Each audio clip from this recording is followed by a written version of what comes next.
Hello, greetings and salutations. Sorry, I was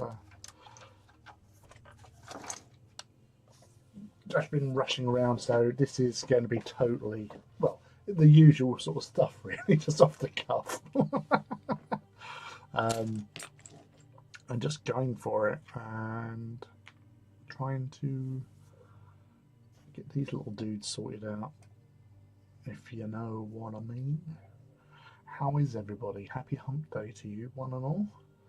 I'm said so badly organised today. It was a right pain. The last sort of half hour or so of work was a nightmare. I got out late because it was a late delivery. I got all the stuff in, then I got a call saying, "Oh, I'm on my way. You've got to get this off." So I had to wait for dude to turn up to unload them and then close up and stuff. And then it just added more time because obviously you're hitting different levels of traffic, and yeah, so that's why I'm late. Not that that's unusual for me. I'm often late. I do apologise. It's not intentional. I hate being late, but sometimes you just can't juggle everything as well as you would hope. So I'm just doing the socials sort of thing because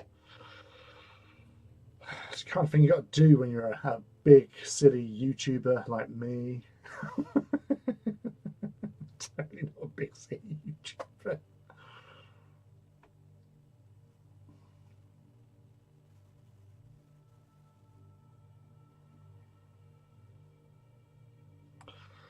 Yes, Legions Imperialis.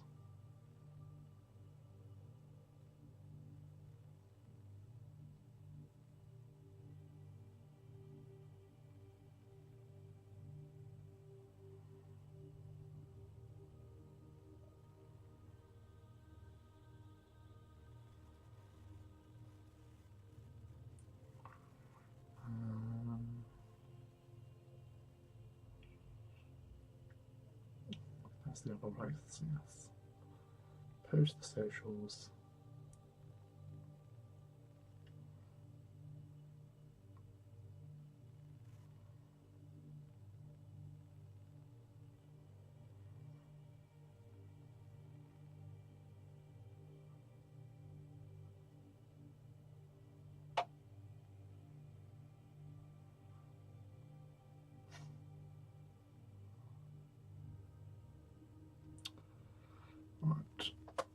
Hey, hello, Antigizmo. I'm just doing the socials. That's what they call it, the socials.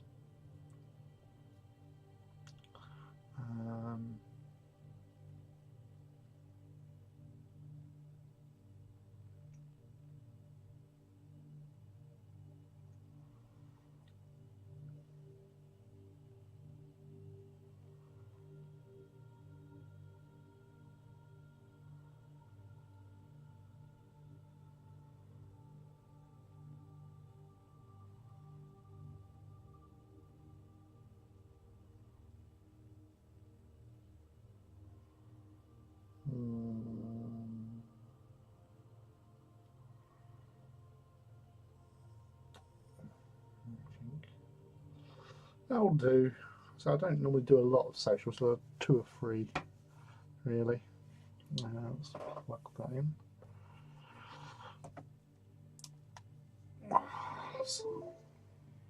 No.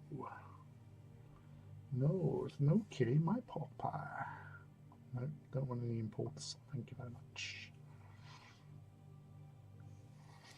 Ah, yes, the I'm doing the thing posts. That's weird.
I think I'm done.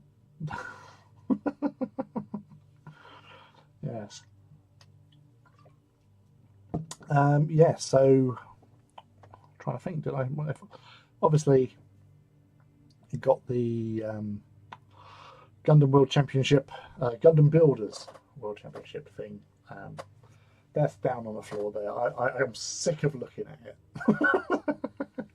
I've done some extra painting on there, done some bits and bobs, and other bits and pieces.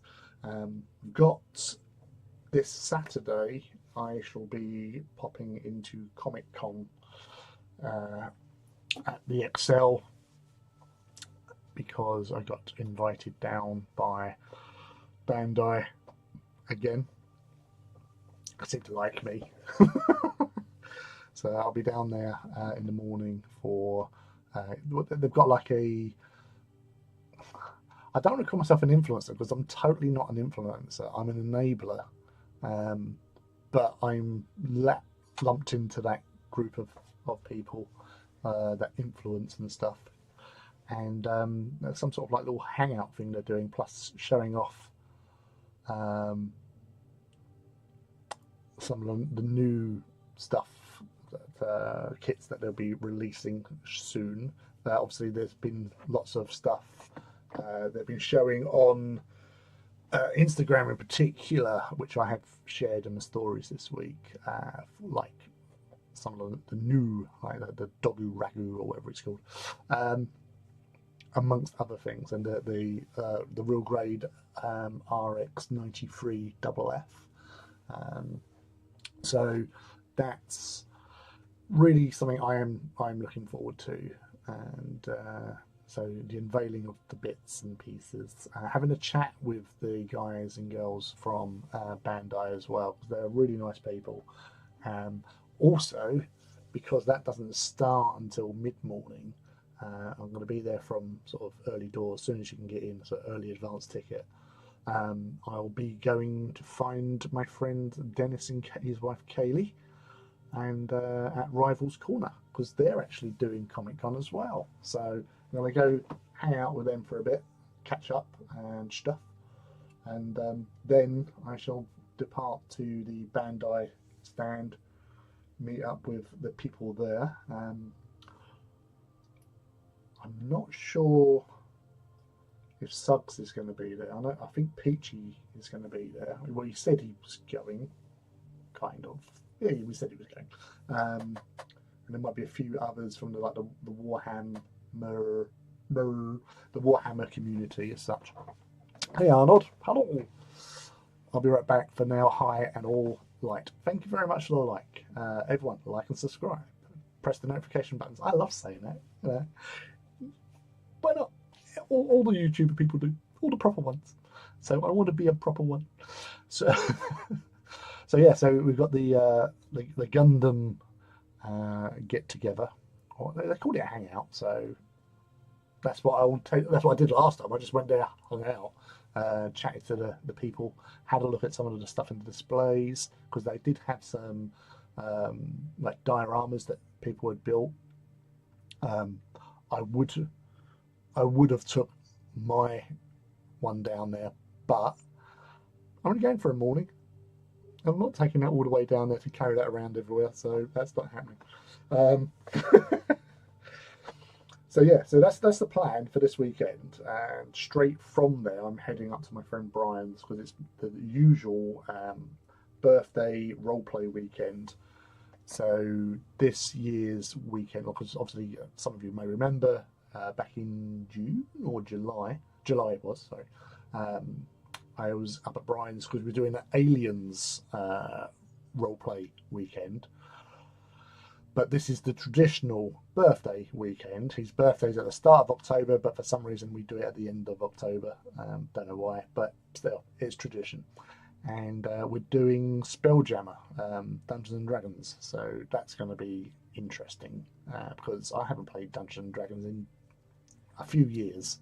I think lockdown, there was definitely a few sessions of Dungeons and Dragons, but not Spelljammer. I've never done Spelljammer, so I have no idea. I've not even looked up anything about the bloody thing. maybe I should go onto YouTube and find somebody who does Spelljammer as a sort of like a little solution as such to get you in the mood, the feel of what's it like to be in the realm of Spelljammer. All I know is that it's flying airship type things, like, you know, ships, boats that fly. It's a thing. So yeah, and so I keep on looking at the bloody thing. It's right there, staring at me. It's going, hi. I've really got to sort out my hobby desk as well. Because of the diorama, it's taking up so much space. Everything is pushed around, and I think I need to just take a day off and then just put things away and do the things. I'm saying do the things a lot. Ras.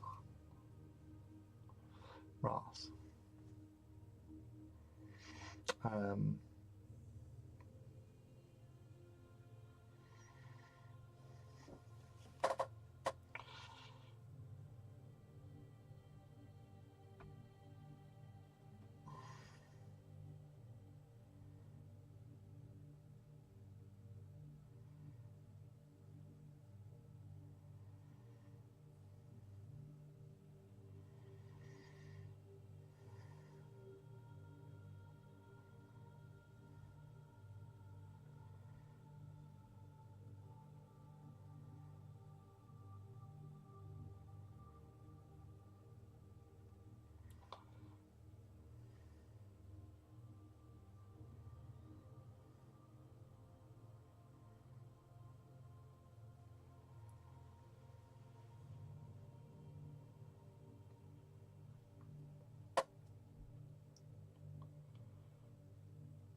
Alright. Hobby fuel. It's been a long day. It has been a long day. It's been a long few days, to be fair. Have to really take your time and chill. As a good friend of mine says, you need to chill and relax and drink lots of water, hydrate. It's not water, it's numbing juice. And so yeah, so we got Gundam stuff coming up, we got roleplay coming up, and I've got to make a start on some of my Armored Clash stuff as well, because I've done my usual my opening unboxing videos, but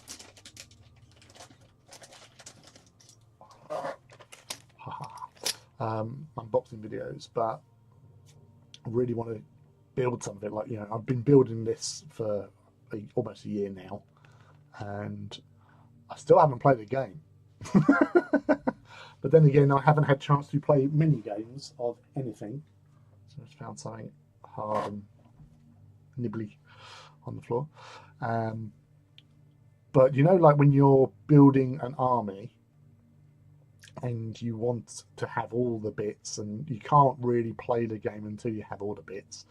I suppose it's my OCD. So this is the last of my infantry that I had for them. So this is the 4th sprue of infantry. I've got lots of tanks. I've got some aircraft. I need a Thunderhawk at least, and probably some more sort of Storm Raven type things, or even Fire Raptors really. Got some drop pods. I've got another box of drop pods up there as well, but like the Legion Dreadnought ones to be done. So that's something to be done as well. And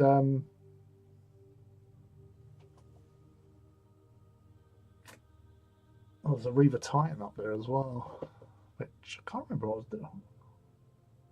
Who's that for? That must be for the Gryphonicus. Confused. So, yes, these dudes. Let's do some painting for a change instead of me waffling, because that's what I've been doing quite a lot. Is waffle, and waffle gets you not very far.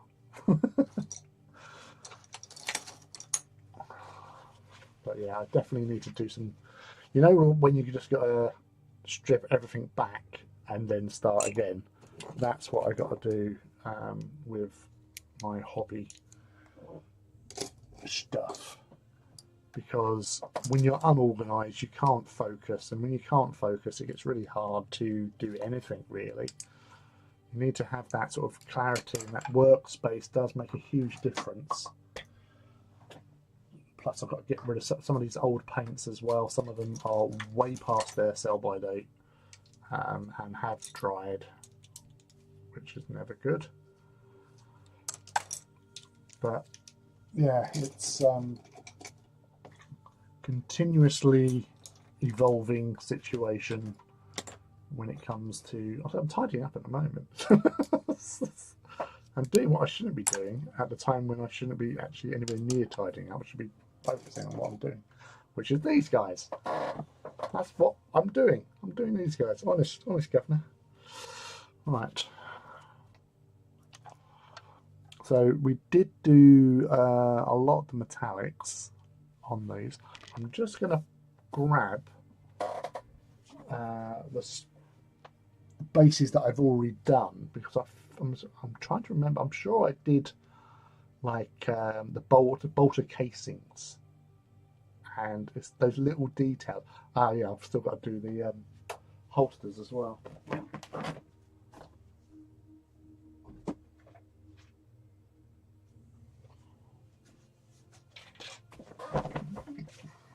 So that's 2 of the sprues already decanted into the box.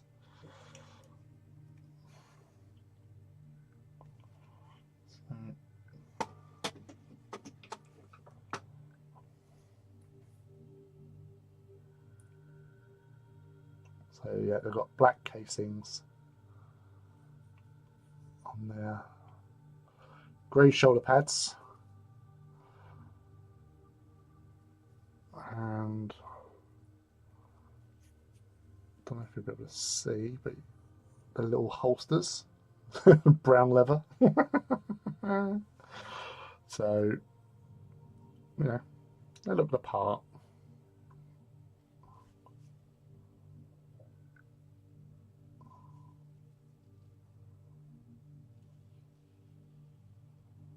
Come on, focus.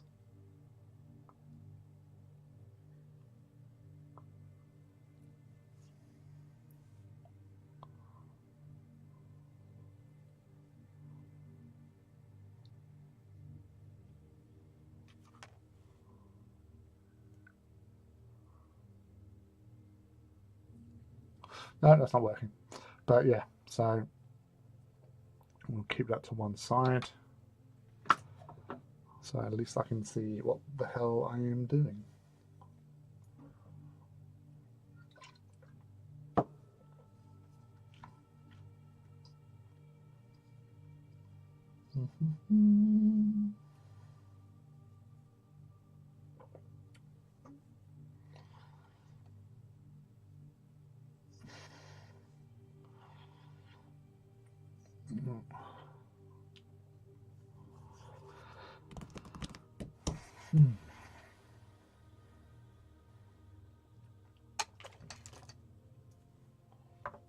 It's annoying. I just saw it. Where do I put it?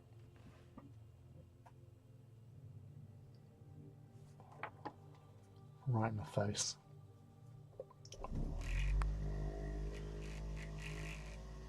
So, as it is hump day, it's all downhill towards the weekend from now. What have you been up to during your week? Have you been up to anything funny or exciting? I'd like to know what you've been doing. It helps with communication, knowing what somebody's been up to. Have you been out anywhere, done any visits and stuff? You know, the usual shenanigans.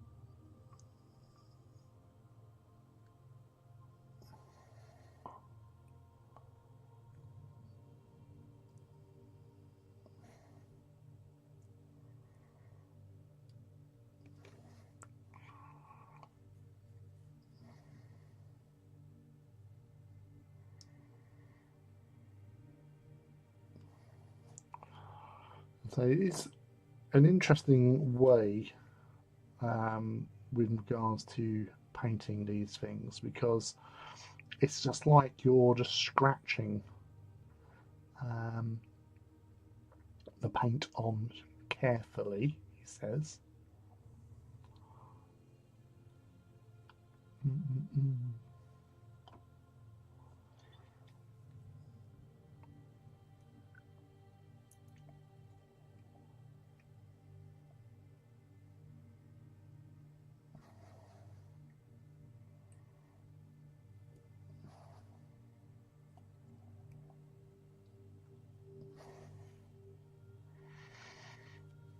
Almost,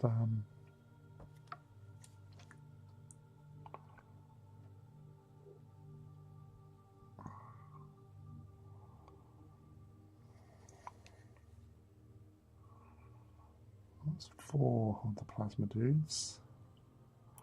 There's the 5th one right there.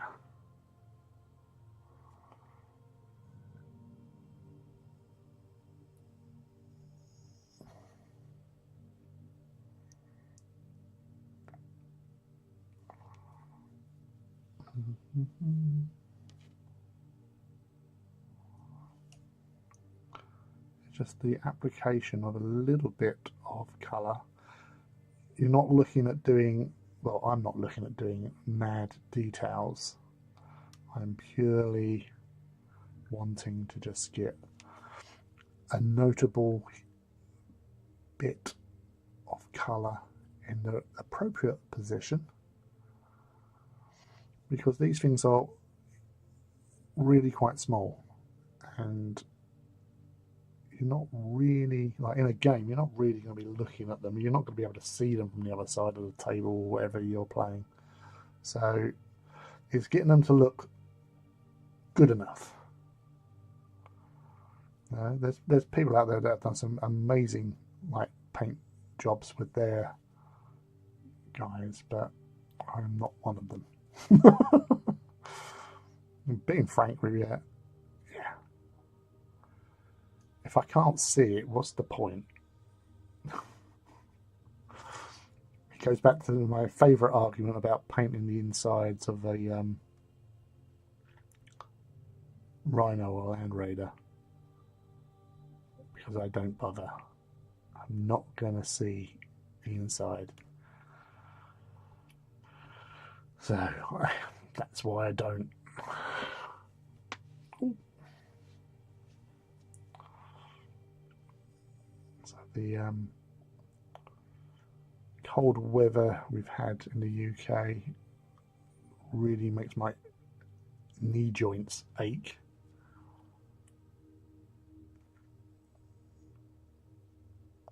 So that's always fun. So I do a lot of driving, getting to and from work, so that takes its toll. And plus I do a fair amount of driving when going places. Like even like on my days off, I'm still doing about 160 miles over 2 days.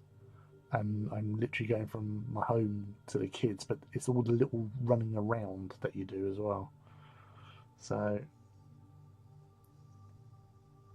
that has so much more, you know, wear and tear and the whole, petrol burning.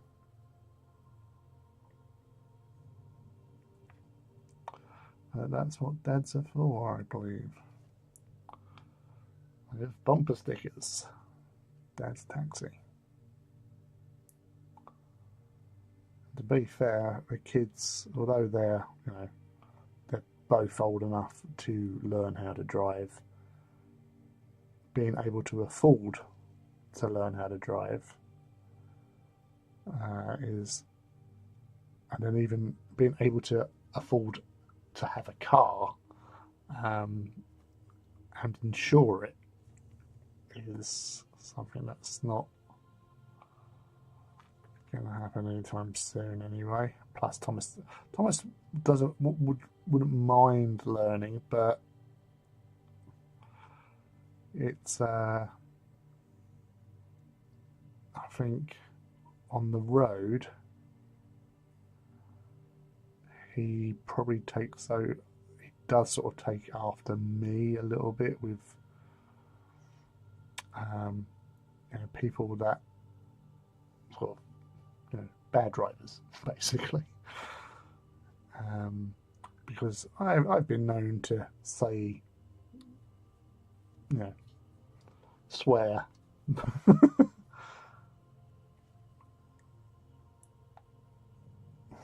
at bad drivers.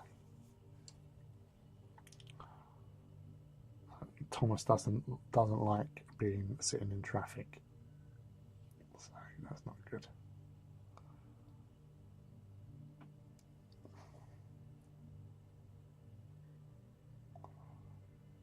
Boo boo boo. How'd you like it? How'd you like it? So it is.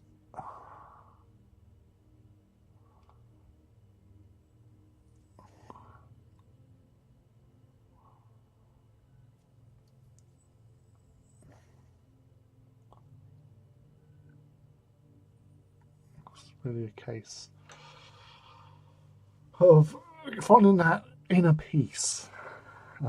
Whenever doing anything, driving, good luck, but having it zen. I say that when I did a driver's course after I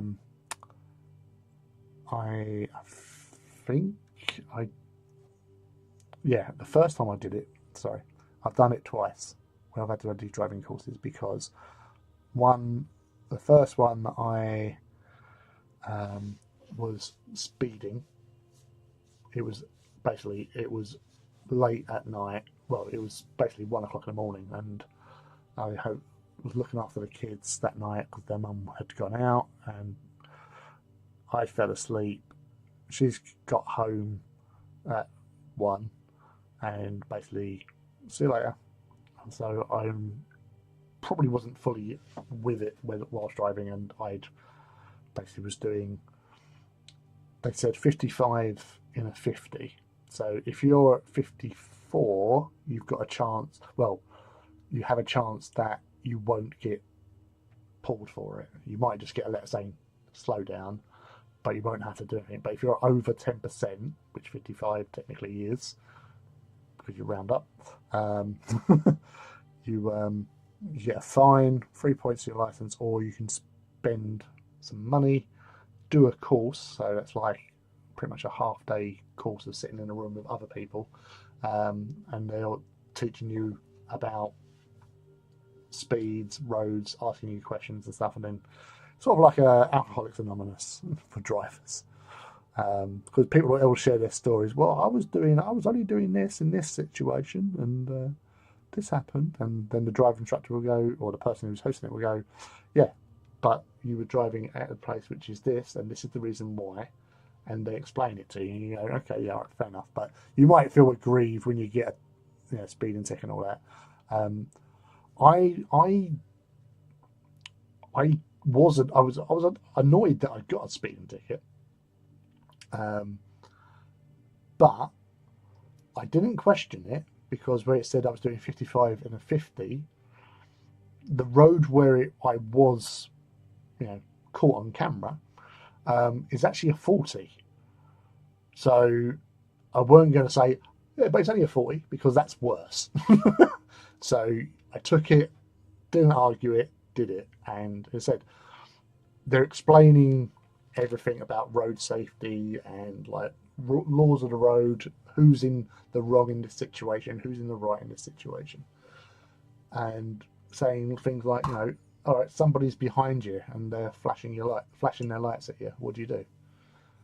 Like most people is like sit there doing the speed limit. No, just get out of the way. Don't cause a problem. Just get out of the way. Let them go off, do whatever they're doing, and then once they've gone past, you can get back into that lane, sort of thing. Obviously, that's changed a bit now because they're trying to keep us to the left and stuff like that. Which, to be fair, sitting just in the middle lane is a bit annoying. But yeah. And when I was listening to it, you go, you know what? You're right. I would literally just sit there going, I'm doing 70. Look, I'm doing 70. Sort of thing. That's the speed limit, young man or young woman. And yeah, so now if I get somebody up my arse, I just go, whatever. And I pull over, let them pass, pull over if I've got to overtake or whatever. But my life has been better for it, to be fair. It's just a lot less hassle. You're not getting wound up, just sitting there going, oh, he's in me, and all that. As soon as you've got a clear spot, just pull over, let them go. If they're going to get done for speeding, that's their problem. So, yeah, it's a more peaceful, more zen way you're driving. I don't really speed, sort of thing. I'll do the limits and I'll stick near to the limits. But on the odd occasion where you have to sort of go that little bit extra because the person who's sort of there is just marginally under to get around them, you go faster. But yeah, it's not worth the hassle. Mars. Road safety with the Forge of Mars. And I know like a few of my friends and like some of the people that have actually come onto this stream to hang out and stuff in the past. A couple of them are police officers, traffic police officers in particular. So I learnt my lesson, honest governor. The second one was more interesting because when I got notification that I'd basically jumped a light, so it was a case that when they said it, like the date and time, I'm going, what are they talking about? Like I drive that road, it's a Sunday, I know that road well. I know that it's got a lot of traffic, cameras down that particular stretch in Essex. So you don't do anything silly. And I questioned it because I did remember this one Sunday in particular. It might not be, it wasn't that particular Sunday, but like you get a date thrown at you and you go, what the hell was I doing that day? And I questioned it and I phoned them up and I spoke to a helpful woman on the other end, and I'm going, the only time I can think of, like at that particular juncture, there was a thing where we was in the main drag, but then all of us, literally, as we're coming up to the lights and they're sort of changing to stop, and you realise there was all these cones blocking the road. So we had to sort of filter off. There's like a little filter lane to turn right. So I was in the wrong lane, so I've crossed the sort of the hemisphere to go into that lane the wrong way. So was it that? And the woman says, no, there's no cones in this picture. And I'm like, well, that's the only time I can think of, like, because I drive that time all the time. And then my memory kicked in to a particular Sunday, and I'm driving, listening to the radio, stereo, and driving as I, kind of do, but like sometimes you listen to a really good tune, and the light as I'm getting close, and I'll say I was pretty close, and it started to change. So it's just like I've got to go for it, and I've just gone for it. Now you've got that sweet spot. It was still technically yellow when I went through it, but in that time thing, if it's nearer to the time of the changeover, you're done. It probably didn't help at this particular time of me going for it. I actually sort of like, I just went, see you later, suckers! I've gone through it. And it's just when that moment of clarity hits you, you go, oh yeah, there was that time. Yeah, okay, yeah, it's a fair cop. So that was, all right, that's it. Just talking about Progress Road and the lights that I jumped. But yeah, so I went, okay, fair enough. And luckily, because it'd been a couple of years since the previous thingy, because you can only do one of these like every 3 years. So if I was caught speeding again or jumping the light within, or whichever one I did, because this is the thing, one for speeding is a different class to the one that you do for jumping lights, so they don't count, sort of thing. But I think it was over time between the two anyway. But if I had been done speeding within a 3-year period of me doing that, the first speeding, then I wouldn't have been able to have done a class. I would have had the points, basically. So, as I said, generally for the most part, I'm a conscientious driver. I'm very good with awareness, he says, even though on occasions I'm only human, and yeah, there has been some times where I should have really sort of like thought about what I was doing, but it is all about planning your route and your journey approximately. If you know you've got to turn left somewhere, get to the appropriate lane. Don't try and I've never done this, but gone from one extreme lane to the other, literally just cutting across everybody. Like, that is just, I would never dream of doing that. That's just, but people do, and then they wonder why they've hit people.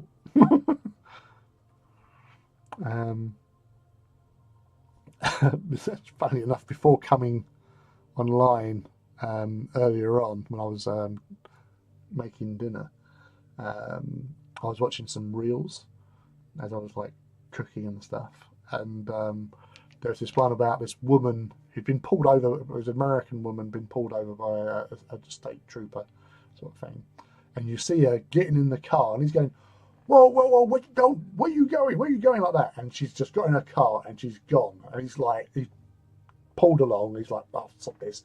Run to his car. And he's like, yeah, she just pulled away, sort of thing. But she's going into heavy traffic. And then he goes, oh yeah, she's hit something. Oh no, sort of thing. And then you see like the cam on the dashboard of the state trooper car. As he's coming along, you see like the back end of this car. It's like a Camry or something, Camry or something, like American or like Japanese type sort of car. see the back end of it, you think, oh my god. But then the front of it is in front of this lorry. So literally, it's chewed the back off of her car. So the back part is underneath like these back wheels of this lorry. The front part's a little further on, facing the wrong way. The cops come out and he's going, right, don't move. Like, you know, you've been in an accident, like, keep still, sort of thing. I've radioed in for paramedics and all that. And she's going, can I call my sister? And he goes, no, like, look, don't do anything, sort of thing. She goes, no, what did you say? Do you want to call your sister? What do you want to call her for? Sort of thing. So she can come pick the car up. And he's like, your car's in pieces. Your car's in two parts. Sort of thing. You've been in a really bad accident. And she goes, I wasn't driving. And you're like, she must have been on some amazing drugs or drunk or whatever, because like to blatantly just say to the person you've just walked away from and drove away from, be like, get your car torn in half and then sit there whilst in the driver's seat and go, I wasn't driving. What the fuck? It must have been shock or drugs. Hey Mac, how are you, buddy? Happens on Radio Wheel all the time. Yeah, well, that I was saying today about, because on Monday to Wednesdays, so Monday, Tuesday, and a day off. Wednesday, I have to take the kids. Like I leave home, and go up to Southend, pick them up, and then take them to their various colleges.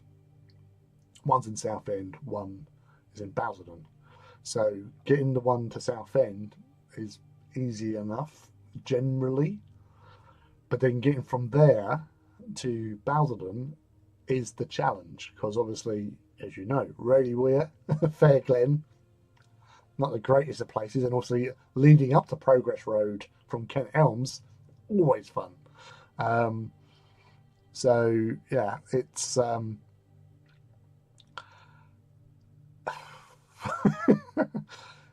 I almost, well, this morning going from like near the cliffs, the quickest route was the 127, but it was obviously showing like traffic, and I thought, yeah, that could just get worse. And I went for the less traffic option, but that meant going A13 Hadley, and then onto Canvey, and then off the other side.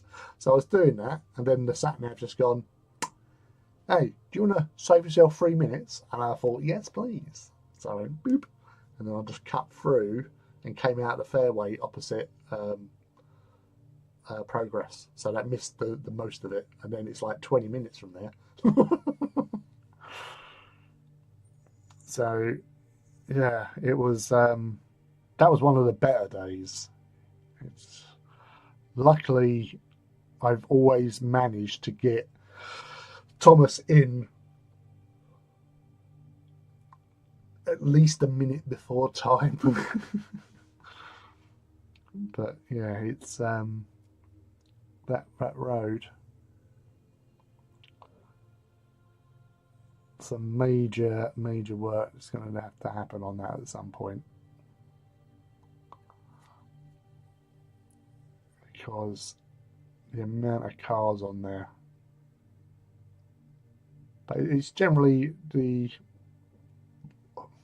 not just the sheer weight, it's obviously where all the on-off ramps and stuff.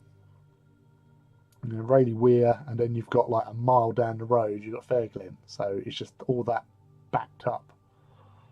So that's always fun in the morning. How's your Orcs going, Sip? Did people get any pre-orders done last week, like Blood Angels or Mechanicum for Legions?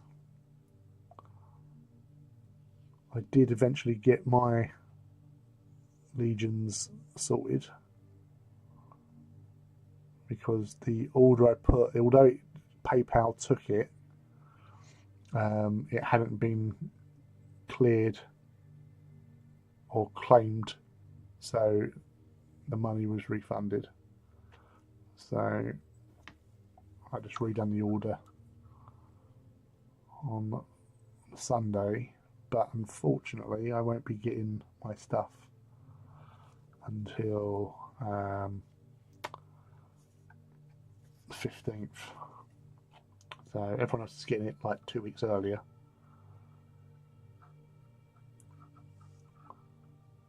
I could have gone from GW, but then I went through via Element, because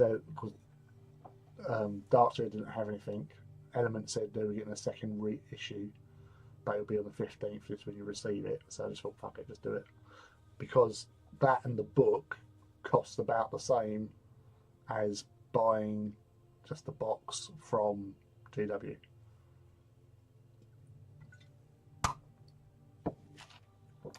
So yes, well, that's why I did it, my lord.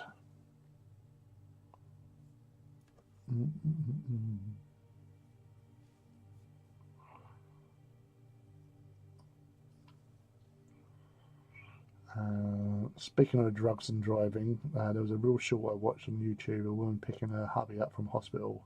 He's still high as fuck from anesthetic. His mother-in-law is in a car, and he proceeds to tell her disgusting and toxic he thinks she is. Yeah, that's the amazing power of drugs. It allows you to do that shit. Because ordinarily you'd be sitting there just going, just smile and wave, boys, smile and wave.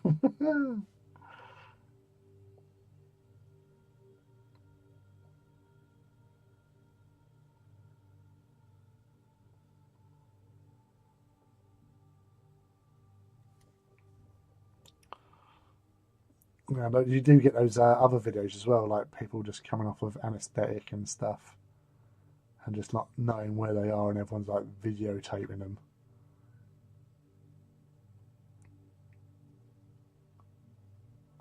Listen to all the crazy things. Computer games. Space Marine 2. Has anyone played the new DLC update type shenanigans with the extra mission? I've done it a couple of times now on normal difficulty. As we know, that's hard enough.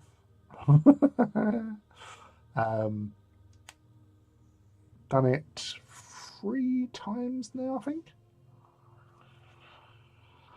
And it's a doozy of Tyranid killing. I generally play as a heavy. That's my best character in the game at the moment. And yeah, just gone round killing the Hierophant. I've stuck them all on sticks and painted them. It is really easier to do than on the sprue. I've done everything else on the sprue, so I don't have any sticks. Not yet hanging out until Dark Angels pack comes out. But the Dark Angels pack is out. I thought that was out with the thing.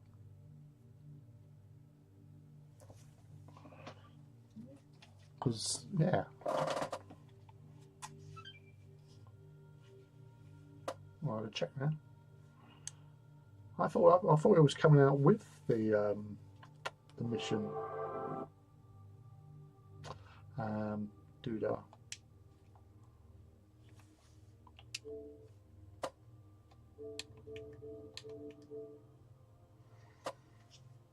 He says. I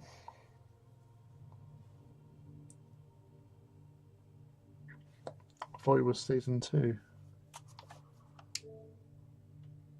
I'm just going in there. So um,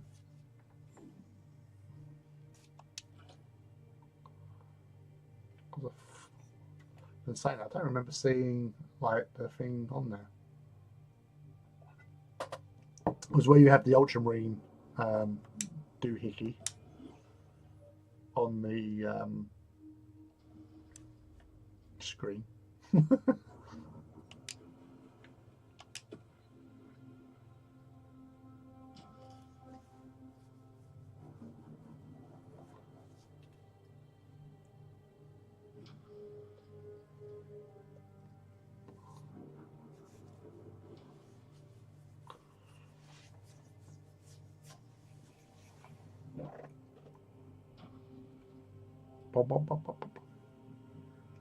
It's loading resources at the moment.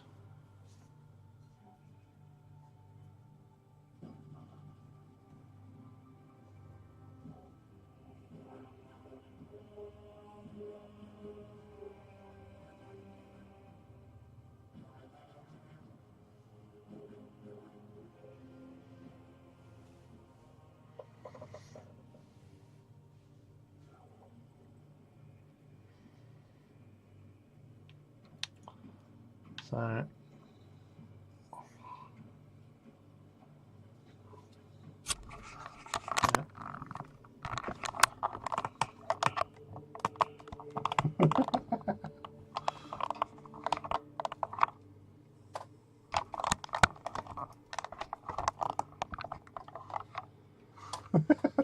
there's budget game streaming. Right, hold on a sec. I'm just going to have a look in the setup. I'm currently wearing my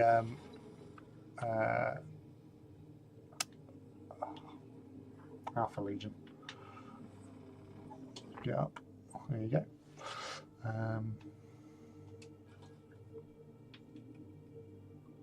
Yeah, it's up there.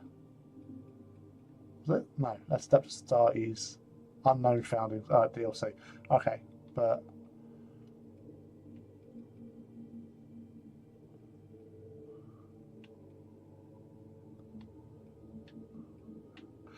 nope. So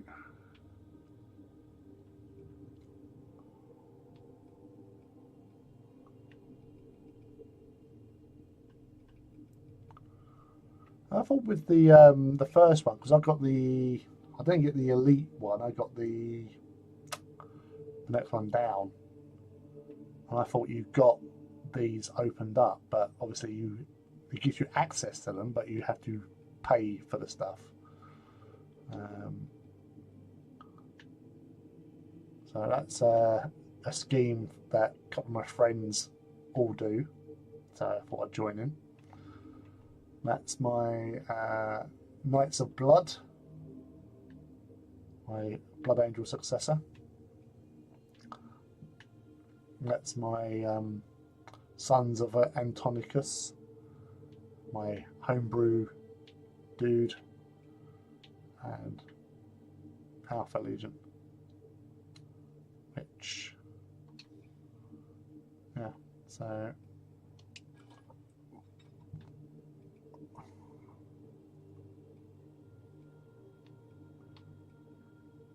So I've just got to start doing that, really. But yeah, so Artificer.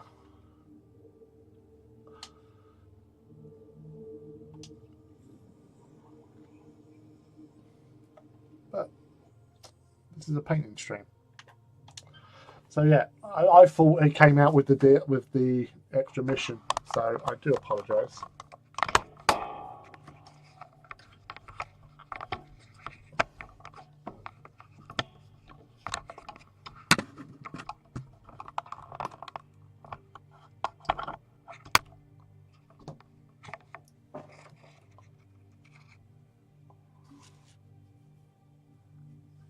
Nice.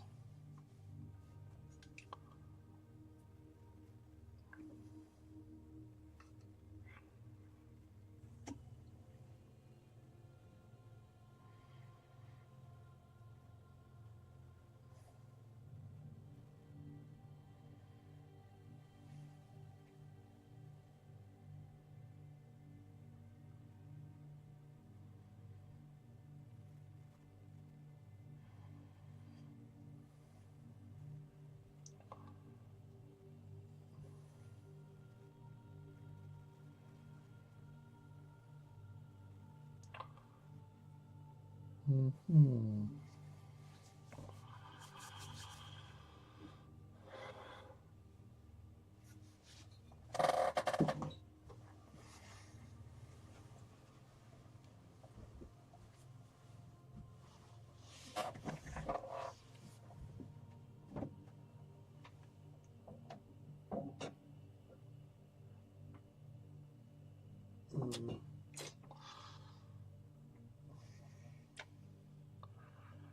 Yeah. Ooh.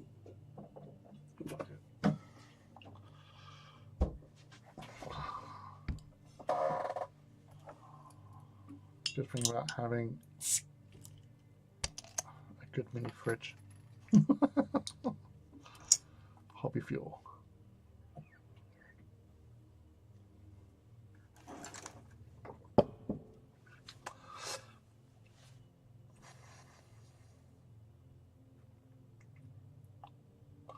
Have you heard anything from your GW contacts if the Fanatic Cavas is being released? It will do. If they've got the frame for one, they'll bring out the other because that's their modus operandi. So it will come out because it's more model, and they'll probably have like you can have units of 2 of them or something. Because with the old, actually there was earlier on in the week, or was it last week, when they were showing off the Mechanicum stuff with the community painters. So I'm friends with a couple of the community painters, and it was Curissy on Instagram and Twitter and all that when they'd done the post, and she'd done a diorama of the models. So I replicated it with the big dudes. If only that would focus.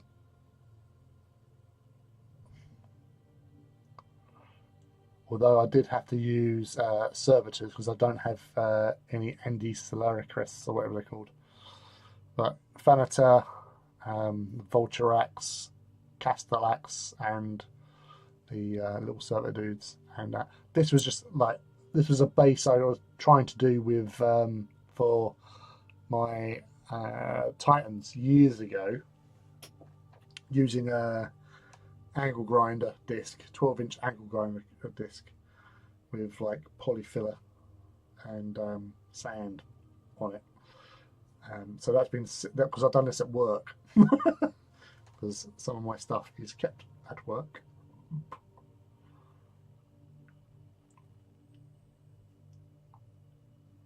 But, yes, I thought it was funny.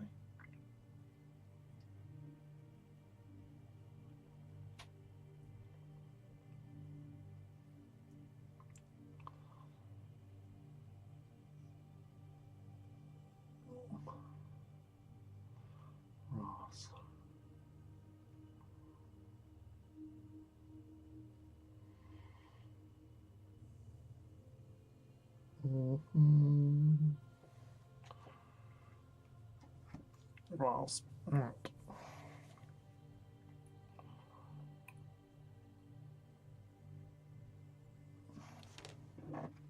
Oh, I beg your pardon. Didn't mean to do that. Oh, done it again.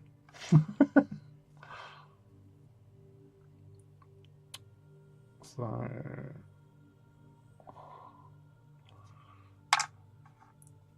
we need some Mournfang. I know I've got it. I was using it. There it is.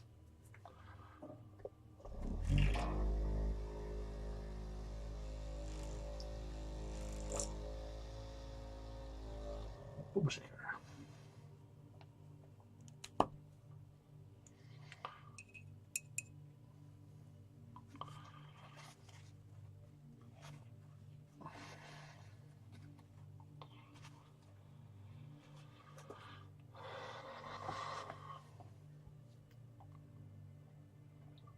I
yesterday finished listening to book 4 in the Stormlight archives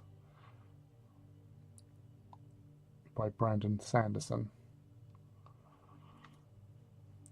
So luckily book 5 is out in December, which I only found out the other day because I was thinking like, oh, is there a book 5? And there is.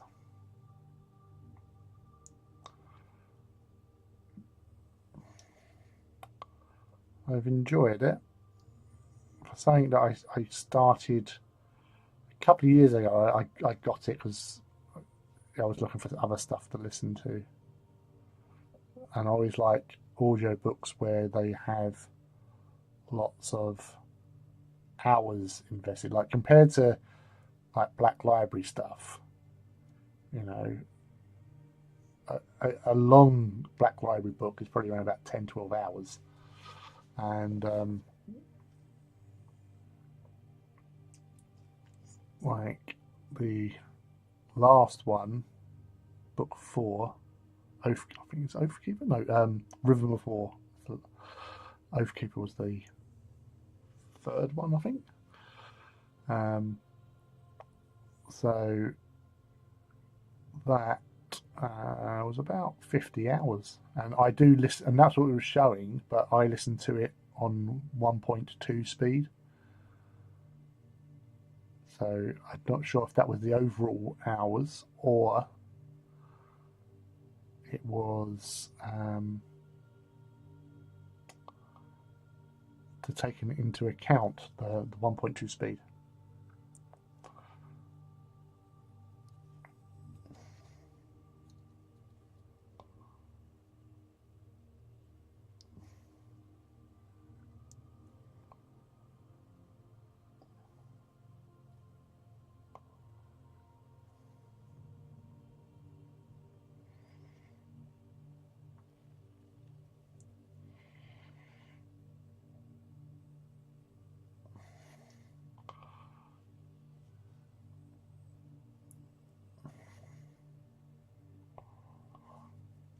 Ooh.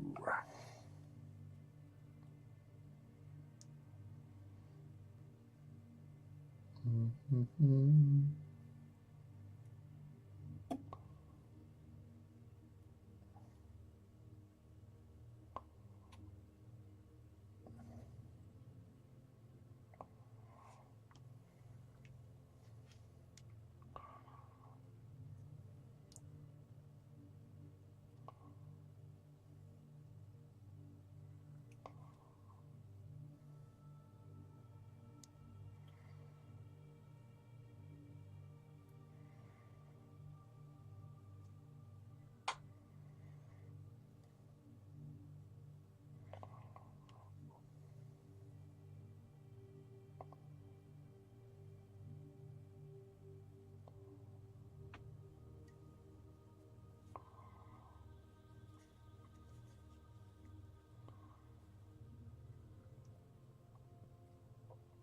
So you got the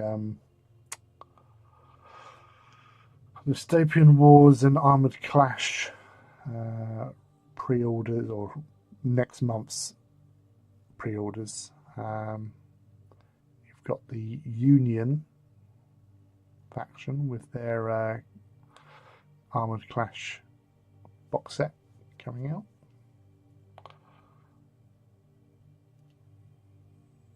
And you've also got Union ships coming out as well.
Um,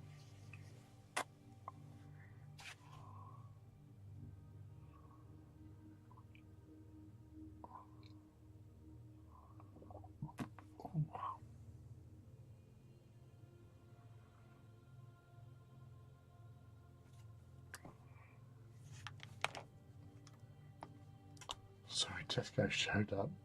Yeah, I know that feeling, buddy. Don't worry.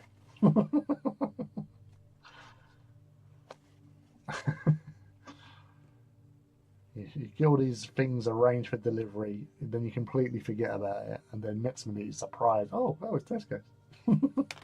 Ooh, that was close. Almost knocked me big over. What was I doing with this? Oh yeah.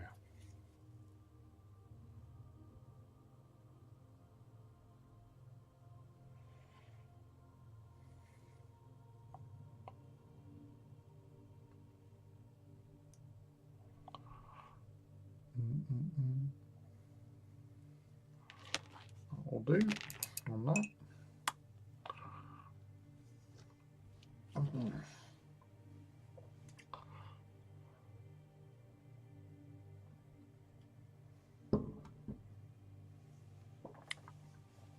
So I have 2 Thanators, but plan for 4, but want to hold off for the last cannon one. Well, I've got 4, but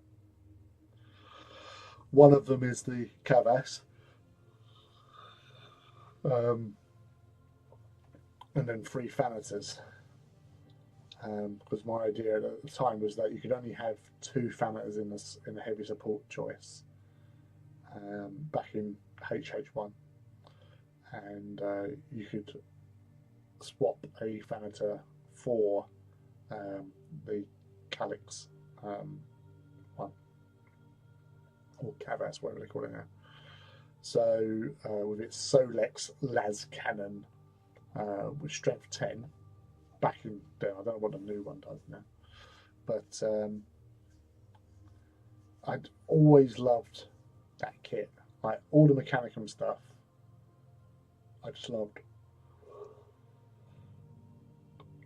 And now we've got the Ardalax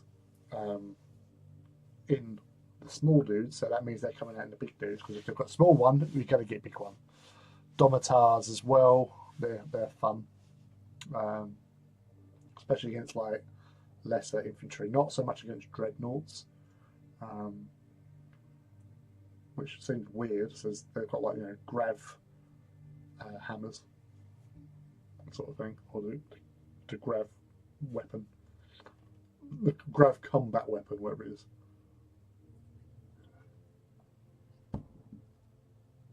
But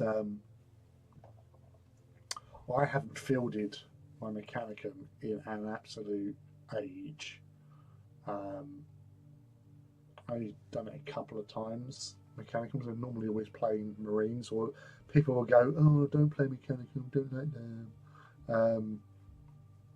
But yeah, I've got a nice, sizable Mechanicum force. I think in the perfect world,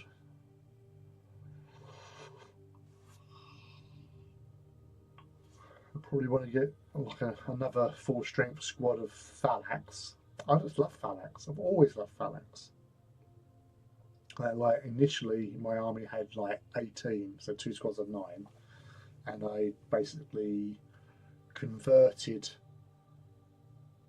some of them to have plasma fusils and the others to have melter guns, because I didn't see the point of like irrad cleansers or whatever.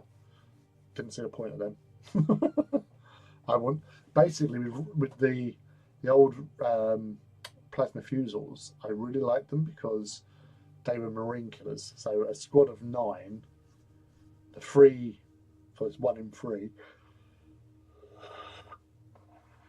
The 3 plasma fusils that you would have in a squad, you could wipe out, or you know, decimate a marine tactical squad, because you know you was hitting on 3s. I think yeah, because it was the Castellax that had the targeting array. It was a 15-point upgrade. I always used it by that thing. So they were ballistic skill 5, so you're hitting on 2s with like Mauler bolt cannons or multi-millers. But that I said, it's a shame. It would be nice just to be able to have like a 4-day week, sod it. 4-day week, and then not have to do anything apart from gaming on one of those days that you were off. I'm being responsible. You can't just have 3 days off of gaming a week. You just like have a day. 2 days of chores, housework, spending time with kids and family, and then time to actually just play games. But yeah, I wanted to be different.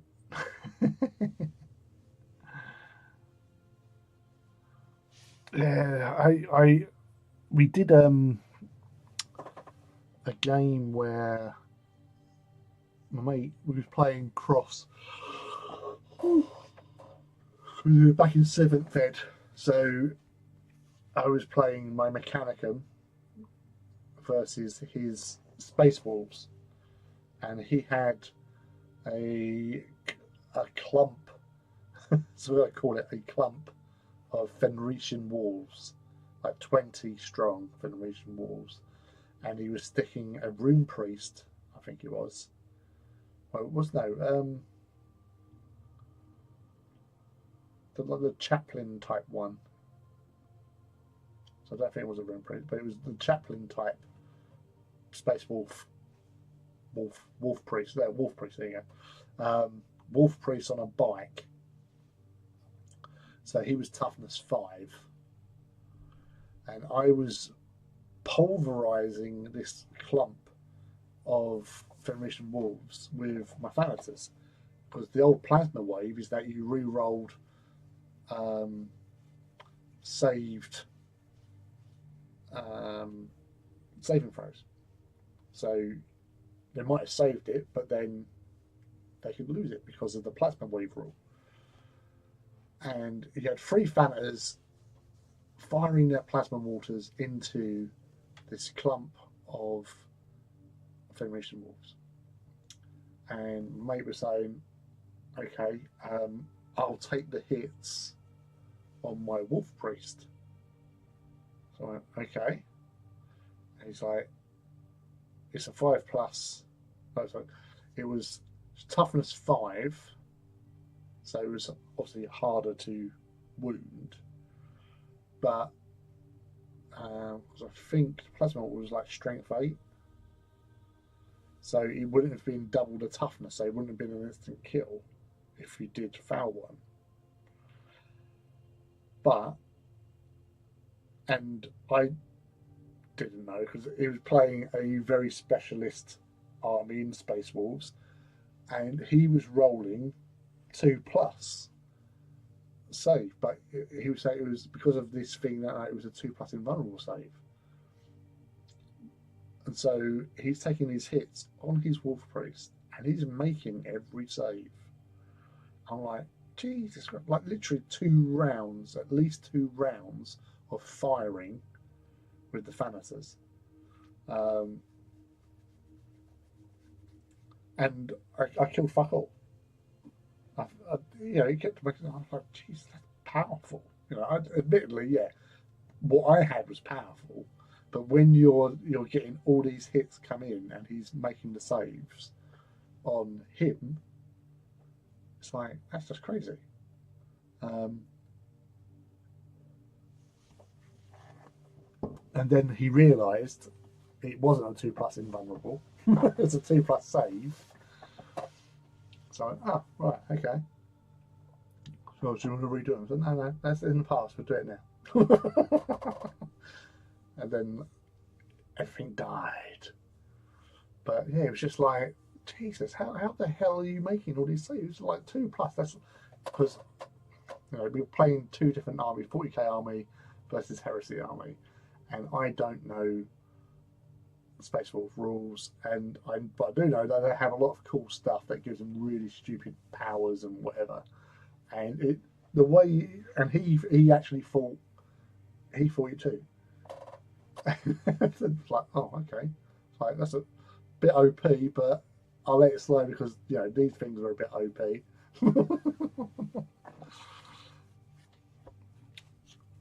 But yes, that was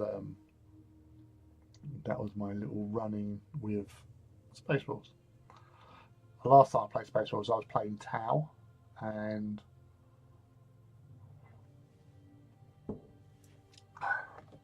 I think it was 8th edition, and we were playing the Maelstrom of War.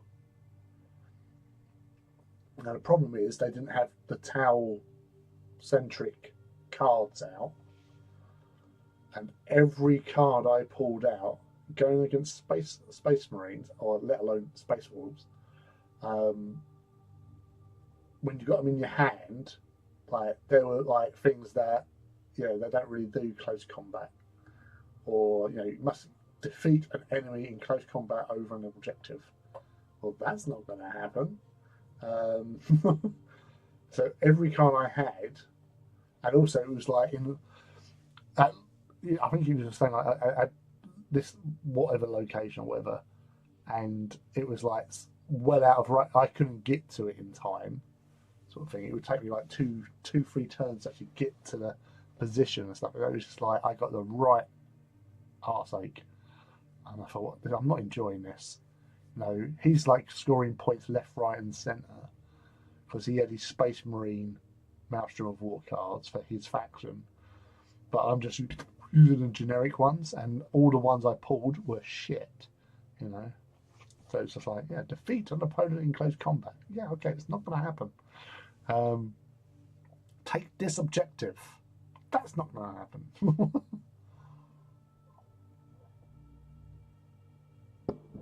So that was I lost on that because it's just like I'm going. There's no point in playing the game anymore because I can't actually do anything. I can't use the cards because all the cards I've got are things that are absolutely crap. I'm not going to be able to do them because I was building small squads. So if you've got a small squad of 5-man squad of Fire Warriors going into a 5-man squad of Space Marines, it's a pretty unless the dice gods are on their holes and you're just like rolling 6s for fun, it's not going to happen. So yeah, that was gave up. I would have table flipped. I totally would have table flipped. Actually, the same. Well, it was a different game, but my mate I was fielding Mattel. He was back to his Spaceballs. I'm not sure if this was before. I think this was after the Mechanicum one. But in that, he was using a Rune Priest to cast some sort of spell on a squadron of predators. And these predators were right behind a building, so there was no line of sight for us. But this power he was using allowed for not only the tanks to shoot a target that they couldn't see because they were right behind a building on the corner of this battlefield, that their shots would bypass the building and hit the target. So it's like, because this psych is just going, and this is like going warp, and las bolts coming out. So they can shoot out and shoot me, but I could not shoot them. And these 3 predators with their predator annihilators, so twin las cannon and then side spots and las cannons, just firing into my hammerheads and killed long strike. So that was fun. See, I don't mind losing a game if it's purely just down to normal circuit, like good sportsmanship and all that sort of stuff. No sort of silly shenanigans. Like, oh yeah, I've got fucking phase shooting las cannons that can shoot through buildings. That's not fun. That's quite annoying. The 2+ invulnerable, so that wasn't me. and it was on him as well. So um, it didn't win the game, but it was just like they should have died a lot sooner, because you definitely would have, because it was AP2 as well, so he would have just every hit would have just fucking killed him. 40k is just a card game now. Yeah, that's the thing. I've got no passion for 40k. And to be fair, like, if it wasn't for Legions and Adeptus Titanicus, I'd probably be well, even Heresy to a lesser extent. But I've got nothing 40k really appeals to me because it just seems weird. I'm pretty annoying in the fact that I don't play like AOS. I've got some models for AOS, but that's as far as that goes. I've never really done the fantasy side of things. I've always preferred Titans, battlesuits, tanks, stuff like that. But I thought, and honestly, this is something I thought like that.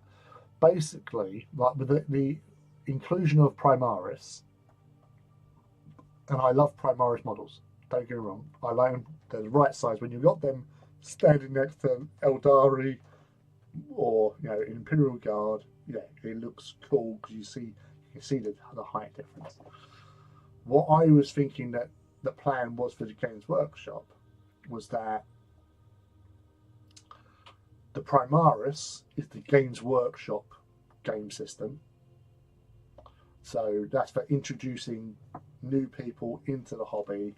You've got these great little things. But then you've also got like the old Firstborn Marines and Heresy. So Heresy is more, veteran, longbeards players. And the Heresy is pretty much like historical wargaming, but from a 30k perspective. So it's historical to 40k. So all the stuff that they brought out for that, you can have all the old different armor types, Mark 2 to 7. The 7 did come in at the end. 6 was becoming the main sort of suit. I know they had Mark 5 was deemed as heresy armor, but there's not been any Mark 5 suits, and they've done it now that Mark 5 is basically anything that you've jury rigged together is deemed as Mark 5. So, which is weird because it says that because the Mark 5, the first Legion to do that was the Raven Guard, and the Mechanicum designated their armors as Mark 5 because it was a hodgepodge of all other armors cobbled together so they could survive for 98 days on Isstafan. So the Heresy armor, Mark 5, was named Mark 5 as a sort of like, because of what they did as a legion, or the remains of their legion, they designated that as Mark 5. And the Mark 6 was named as Corvus armor because they were one of the legions, the main legions, that were utilizing Mark 6, or the prototype version of Mark 6. And it was mostly those Marines wearing Mark 6 that survived the drop site massacre because of the better stealth abilities and sensor package that Mark 6 had. So Raven Guard are responsible for 2 of the marks of armor. Good old Raven Guard. They're in your base, killing your dudes. Right, I'm gonna call it there. As I said, long day, tired, and the motivation has dropped a little bit. To be fair, I've been a bit, October, as I've said the other day, is a really bad month for me. because of a lot of things that happen. There are lots of anniversaries of parents passing away and stuff like that. So Octobers are pretty rubbish in general. So my sort of natural exuberance goes down for the entire month because they're spread out over the entire month. So yeah, it's one of those things. But as I say, I want to get back to a place where hopefully November you get more time, because I think this last weekend is the last time that I'm actually away anywhere for the year. So yeah, so I'll be back to normal like Wednesdays, Saturdays at least after this weekend, um, and hopefully I can get that motivation back in to. As I say, got Mechanicum turning up next month at some point, but I want to get these guys finished at some stage and sort of get them done so I can actually maybe one day play a game of them. Um, so yeah, that's all that. So early starts for everybody. I've got early start tomorrow as well. Joy of joys. Um, Mark 1 is also around in numbers with newer Black Shield Claw. Really? That was the Thunder suit, especially what the Thunder Warriors were wearing, or Proto Specialized, because that's what they call it, the Thunder armor. Um, but that was a traditionally as well. That wasn't sort of sealed, so that was like if you was on a terrestrial planet, that was breathable atmosphere. But yeah, that all started with the Mark II and onwards, from what I remember, because they did Fantasy Flight when they were doing the role play games like Death Watch and stuff. They actually had Rites of Battle, which was one of the books that had like a real deep dive into the armor's history, and that was written by Andy Hoare, who went back to Games Workshop because he was working for them at the time, freelancing, doing all the background stuff for the Death Watch roleplay game, and he done like a real like comprehensive thing about armor types. It was actually in there as well where they said that Marks 2 and 3 were interchangeable, but they weren't compatible with Marks 4 and above, because Mark 4 was meant to be the epitome of armor technology, because it was revolutionized. It was better, more mobile, agile, and that's why they call it the Maximus suit. And then again, Mark 6 was in development and was being tested in the early stages of the heresy, but before the heresy started, obviously. With Raven Guard, Alpha Legion had it, and they had everything. I think Space Wolves were another one that was testing it. But yeah, it's the Mark 1. It's a Black Shield. So what was that in, James? Because again, if that's in like 40k lore, I have not read anything 40k. But then we've got the newer, because I haven't got the last Legions book. I have a Talon. I haven't got that. I think there might be another one. Iron Warriors had it but hated it. That's understandable.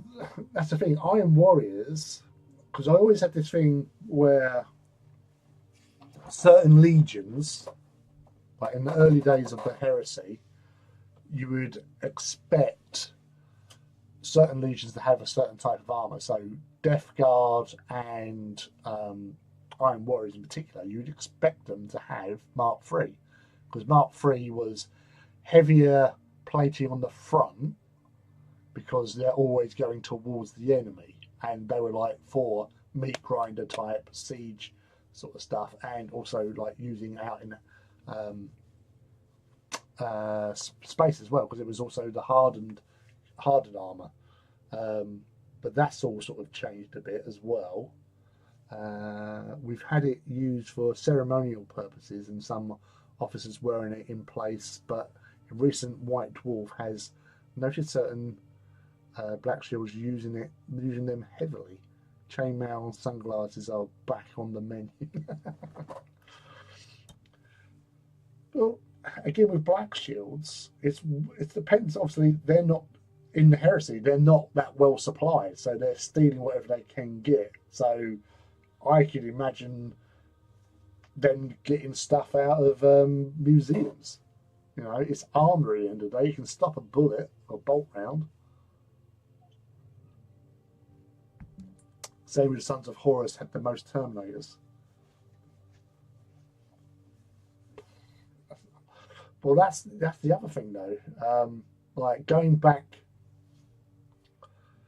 in like old lore, salamanders were like not as legion, but the chapter, because there was a small chapter of about 700, because the whole thing was that they never recovered through the losses of the heresy sort of thing. That's why they were the smallest chapter with only 700 dudes, but all of them wore Terminator armor because they were master artisans and they could maintain their own suits and stuff. But then they sort of changed it that, oh yeah, they really love fire and melter guns. But that's why I kind of like the salamanders in that respect. It's like it would have been cool just having a chapter that, through their sheer sort of like craftsmanship, managed to keep that amount of Terminator play. Because the thing was that only the first company of each legion of each chapter had Terminator plate, but they might not have had a full company's worth of Terminator plate. They might have only had 50 suits if they were lucky, and then it was like Sternguard. But now it's been retconned again that they've got more. Yes, there was lots of Terminator plate manufactured and all that sort of stuff in the past, but a lot of that went to waste. Like all that armor, if you think about Istvan, all those dead, hundreds of thousands of Marines. Well, however big the salamanders were, they weren't afterwards. I think they was like left with literally like 1,000 Marines after. It was minuscule. The Raven Guard got a few more. Iron Hands, they weren't all there. Literally, it was only the Vanguard section or all the fast ships that Manus had. He took and told the rest to catch up. So the entirety of the Legion wasn't there. So they were under strength as well. But it's still like with everyone from Istvan 3 that was murdered, there was a third of 4 legions was lost. So 4 legions being Death Guard, Emperor's Children, Sons of Horus, and who's the other one? World Eaters. So you're looking at least 125,000 dead loyalists, because Sons of Horus would have been about 150,000 strong. Death Guard probably wouldn't be that far off, a bit less than that. Emperor's Children, again, they would have been about 150,000. And World Eaters, you just don't know. Well, actually, no, the Emperor's Children might have been a bit less because they did have that thing where they were heavily fucked over, and it took them time to rebuild, and that's why they had so many apothecaries to basically help with the preservation of the gene seed, because they got whittled down during the early stages of the Unification Wars and the early days of the Great Crusade. So it took them time to rebuild up to their numbers, but they were a big legion eventually. Um, yeah, it's been retconned again with Vestor showed the dark mechanic and how to make it. Yeah, that's weird. You know, they're known for retcons, but it feels like sometimes they're retconning for retconning's sake. You know, again, like certain things which have been added to the lore, such as like Alfarius and Omegon. You know, that was a really interesting little thing that came out of Legion, and then like everyone's like, ooh, but nobody knows outside of the Alpha Legion. Nobody knows there's two of them. And that's why there's so much confusion about the death of Alfarius. Did they actually kill him? Was it him? Was it somebody else? That could have been him. You don't know. You just don't know. Although there was that bit in one of the books where Omegon is going, oh, now I'm alone, sort of thing. But the whole point with the Alpha Legion was that they could transfer the person's like in the soul, say, identity between bodies. They figured out how to do that. So that's why you had like Indigo Peck and Omegon and all that in Praetorian at Dawn. They're sort of implying that they could swap between bodies. His Alfarius or Omegon could.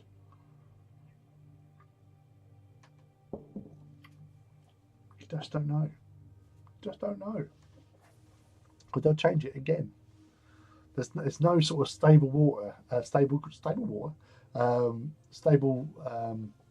land in which to stand upon when it comes to the heresy, because everything gets changed, especially when they're going into the dark mechanicum stuff in the future. It's like it's crazy to see what they actually do in regards to moving forward. Like I've listened to Mike Brooks, who done Lion, Son of the Forest. That was a really good take on the Lion in the 42nd Millennium, because the Lion is doing what the Lion would do, and basically fight chaos on all sides, muster the defense, and go at it, sort of thing.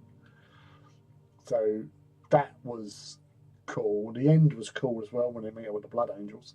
It's like rah and stuff. But because the angels are deaf, there's that connection. They are both angels. It's weird. But I want to see the next book in that series where you've got the Dark Angels are hearing. There's no way they're not that somebody's going around calling himself the Lion, and he's set himself up as a sort of a tyrant somewhere. There's no way the Dark Angels are not going to turn up there and go, who the fuck do you think you are? And then kick off. But how Mike Brooks has covered that in the story is really good. It's really thought through. You can see the development, because like in the Heresy, the Lion's a bit of a dick. It doesn't make sense. I know they had, with the first book, Fallen Angels, Descent of Angels, Descent of Angels, the first one, I think. The original author didn't finish the book. So it was the second half of the book was ghost written by Graham McNeil. So I think it was Michael Scanlon was the person who wrote Descent of Angels. So the first half is Michael Scanlon. Something happened, disagreements, whatever. and basically he walked away from it. His name's still in the book, but it was finished, ghostwritten by Graham. So that's why a lot of people go, yeah, it seems like two different books. Well, it is, because there's two different writers. But he doesn't come across as, you know, there's moments, but the Dark Ages haven't really been well represented. The earliest time that I remember in the Heresy series where I thought you could actually see the Lion for who he really is was in oh no, it wasn't known. Unremembered Empire.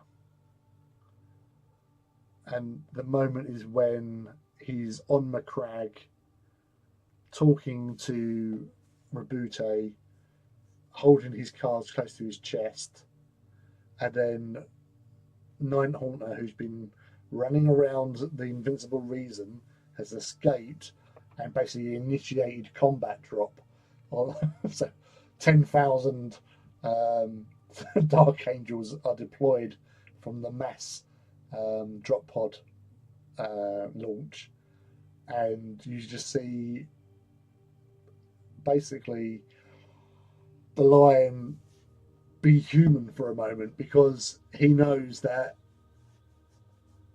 if they hit the void shields they're going to be obliterated. So yeah, Lionel Johnson is already back on the rock. What is that in a book? Because again, on the 40k side of things, I am not up to date on the books.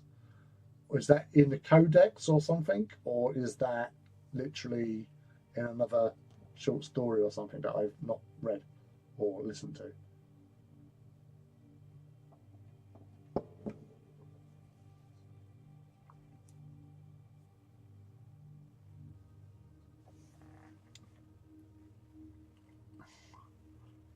I'm assuming it's some sort of doodah codex paragraph. It was in his Arc of Omens book for 40k. Yeah, I've never read them. Brass.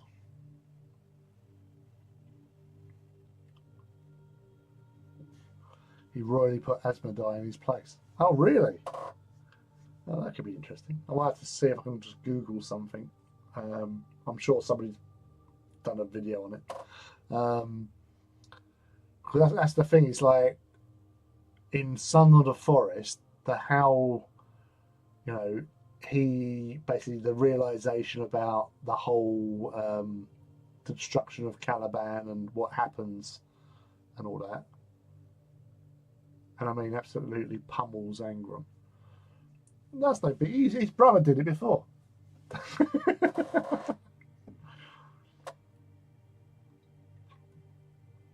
Well, that's the thing with the Primarchs. They are, you know, superhuman, post-transhuman whatevers, and a demon prince, because they are basically, they're the Empress demon princes. So maybe they're trying to show that in their characters more. But again, I haven't seen 40k stats for the Lion or Gulliman versus 40k Angron or whatever. So, you know, they've got to be on almost on a par. You know, they might have a little bit more flavour and, you know, character with their stuff, but the thing is, Angron was a great warrior. You know, he's a pit fighter, but the Lion is a great fighter as well. So that's like with the Heresy, when they was first doing it, I always thought that the Lion would be one of the highest weapon skill type person, because he's a fucking like badass knight sort of thing. They're all great fighters, but he's like the epitome of, killing things with a sword. Yeah, Fulgrim's a great duelist. Night Haunter is a great fighter as well because he's like close combat. That's his thing. Korax is pretty tasty, although he's uh, not as skilled compared to someone like Night Haunter or Fulgrim or Sanguinius, and the real top tier, battle masters. But he's faster because he gets more attacks. Because that's the thing. He's like he might not be the most skilled warrior, but he hits hard, and the amount of attacks he gets in, and plus he can pull out of close combat as well. And he has wings. But yeah, as to say, Angron was a monster, and his original character in the Heresy was at his lowest ebb. So the original Heresy Angron model is at his worst, sort of thing. He's dying at that stage of the Heresy. When the Heresy starts, he's not got long because of the nails. But he is a beast. But the thing is about Angron, he's not a force multiplier. Whereas if you look at Sanguinius, Gulliman, Horus, Korax, the Wolf Lord, they all have an effect on their armies as well. Because Angron's a true gladiator. That's why he's always renowned for like just running off.